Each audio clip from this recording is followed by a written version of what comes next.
Michael Saylor recently said that self-custody is for paranoid crypto anarchists that worry about the government seizing your Bitcoin, to which you replied that most 6102 gold seizures occurred at financial institutions that held gold on behalf of clients. For example, Frederick Barber Campbell tried to withdraw 5,000 ounces from Chase Bank. They reported him and the gold was confiscated. Those who kept gold in self-custody were safe. Yeah, but it's not just about that, right? Because if you only talk about government seizure risk, then I think the average person will consider you to be a paranoid person, because government seizure happens so rarely, and so it's not a threat that they consider to be a high risk. But what I would say is that if we look across the past decade of history in this space, leaving your money with a trusted third party is high risk. A large percentage of trusted third parties have failed over the years. And maybe it's because they're malicious and they stole people's money. Maybe it's because they're incompetent and they got hacked.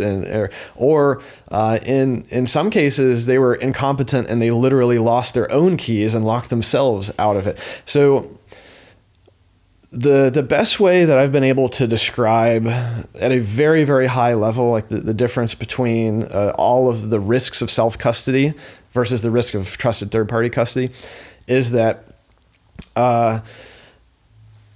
self-custody is essentially a subset of the risks of trusted third-party custody. Because if you think about it, when you leave your money with a custodian, they are doing self-custody. So they are exposed to all of the risks of self-custody. And I think the average person may say, well, yeah, and that's fine because they're professionals, right? They know what they're doing. They think about this all of the time. And that is true to an extent.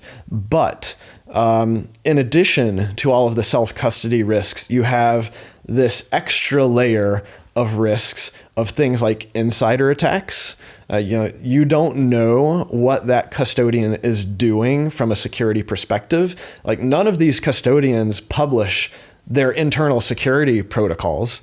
This is why they're trusted. And you also have to, like I said, worry about incompetency. They might screw up. And then once again, you do have to worry more about government seizure risk, because what's happening, and this is true for both government attacks and just any other type of hacker or attacker, is that you are creating a massive honeypot because you have thousands, if not millions of people putting their money in one place that's creating a really high value, juicy target, which is incentivizing attackers to potentially spend a huge amount of resources trying to crack into it, because the bounty, for something like Coinbase is what, millions of Bitcoin? I don't even know how many, like tens of billions or hundreds of billions of dollars that is at the moment. So it's risky not only for you as an individual, it also, when we're talking about custodians that are getting to that size, it becomes a systemic risk to the entire ecosystem. So, for example, one of the things I'm really worried about is the fact that something like 90% of the Bitcoin ETFs all keep their money at Coinbase.